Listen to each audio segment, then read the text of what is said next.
Welcome to my YouTube channel back. तो friends, अल्हम्दुलिल्लाह ICT के कोर्सेज़ में हम ये सारी चीज़ें कर चुके हैं। दो मैंने आपको एंट्री पॉइंट करवाए थे, swing high, swing low and CISD, change in structure delivery. Hope ये आपको पसंद आए होंगे। आपने इनके ऊपर प्रैक्टिस भी किया होगा और आपने इनकी एक्यूरेसी भी खुद देखी होगी।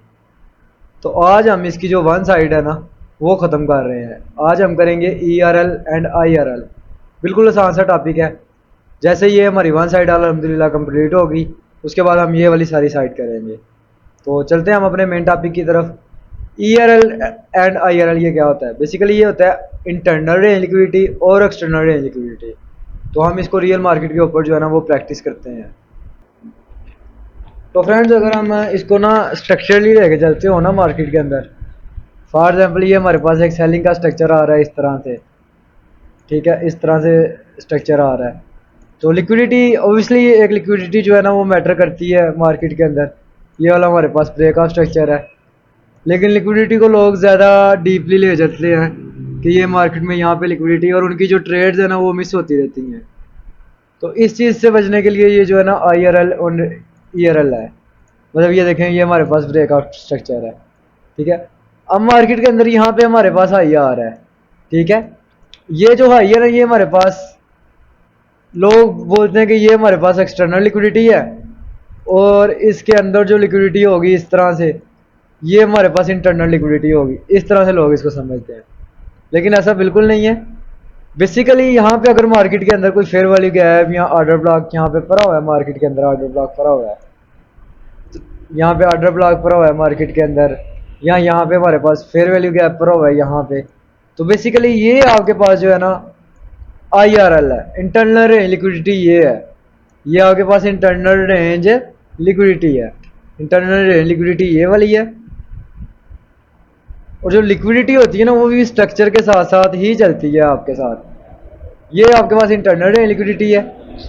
और यहाँ पे जो आपकी मार्केट, अगर यहाँ से मार्केट वापस आप चलती है यहाँ पे इस तरह से, तो ये यहाँ पे जो लाइन है ना आपकी, ये वाली, ये आपके पास एक्सटर्नल रेंज लिक्विडिटी है। ये आपके पास एक्सटर्नल रेंज लिक्विडिटी है यहाँ पे। ये आपके पास एक्सटर्नल रेंज लिक्विडिटी है यहाँ पे। अब मार्केट क्या करेगी? यहाँ से मार्केट अपनी इंटरनल रेंज लिक्विडिटी में एंटर होगी और फिर अगेन एक्सटर्नल रेंज की लिक्विडिटी इस तरह से उठाएगी। ये हमारे पास IRL एंड ERL होता है। इसको रियल मार्केट में भी देख लेते हैं। अभी यहाँ पे अगर हम देखें तो यहाँ पे ये देखें, आपके पास मार्केट का यहाँ पे ब्रेकआउट स्ट्रक्चर चल रहा है। यहाँ पे इस तरह से आपका मार्केट में ब्रेकआउट स्ट्रक्चर हो गया। यहाँ पे आपके पास एक हाई कन्फर्म हो गया, ये आपका हाई था, ये मार्केट में आपका हाई था इस तरह से, ठीक है। यहाँ पे मार्केट का आपके पास क्या है? ये मार्केट का आपके पास लो है।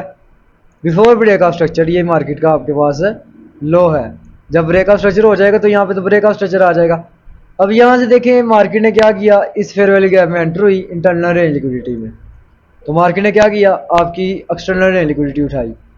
तो लोग क्या कहते हैं, वो कहते हैं इस हाई के ऊपर भी लिक्विडिटीज भरी हुई हैं, वो इस तरह इसको मार्क कर लेते हैं। यहाँ पे नंबर ऑफ ऑर्डर्स भरे हुए हैं और अपनी ट्रेड को छोड़ देते हैं। भाई ऐसा बिल्कुल भी नहीं है। यहाँ पे ये देखें, आपके पास लंदन था, लंदन में आपके पास यहाँ पे ब्रेकआउट स्ट्रक्चर हुआ है, ये वाला क्लियरली ब्रेकआउट स्ट्रक्चर आपके पास आ गया। यहाँ पे जो फेयर वैल्यू गैप है ये आपके पास इंटरनल लिक्विडिटी है। मार्केट ने इस इंटरनल लिक्विडिटी में टैप किया, मार्केट आपकी एक्सटर्नल लिक्विडिटी लेने चले गई। तो आपने स्ट्रक्चर के साथ लिक्विडिटी को देखना है, विदाउट स्ट्रक्चर नहीं देखना है इसको।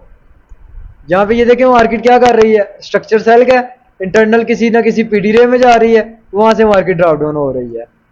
सेम इसी तरह ये देखें, यहाँ पे लंदन था मार्केट के अंदर, ये मार्केट ने ऊपर जा रही है, अबव जा रही है। यहाँ पे आपके पास एक फेयर वैल्यू गैप था, इंटरनल रेंज लिक्विडिटी इसको बोलते हैं। इस फेयर वैल्यू गैप में मार्केट आप चले गई। अब यहाँ पे सेलिंग स्ट्रक्चर मूव हो गया। यहाँ पे ये देखें, आपके पास ये फेयर वैल्यू गैप था, यहाँ पे आपके पास फेयर वैल्यू गैप था, ये आपके पास फेयर वैल्यू गैप आया। मार्केट ने क्या किया, इस फेयर वैल्यू गैप में टैप किया इंटरनल लिक्विडिटी में, और देन मार्केट एक्सटर्नल की तरफ चल पड़ी। तो ये चीज़ मैं आपको ये बता रहा हूँ कि आपने लिक्विडिटी को भी देखना है तो स्ट्रक्चर की फेवर में देखना है। तो ये आज का हमारा टॉपिक जो है ना वो बहुत शार्ट था, इतना सा हमारा टॉपिक था। तो आप इसको जो है ना प्रैक्टिस करना हो तो कर लीजिएगा। वैसे ये जितना मैंने ऑलरेडी आपको सिखाया आपको वैसे ही आ जाएगा। तब तक अपना ख्याल रखिएगा। अल्लाह हाफिज़।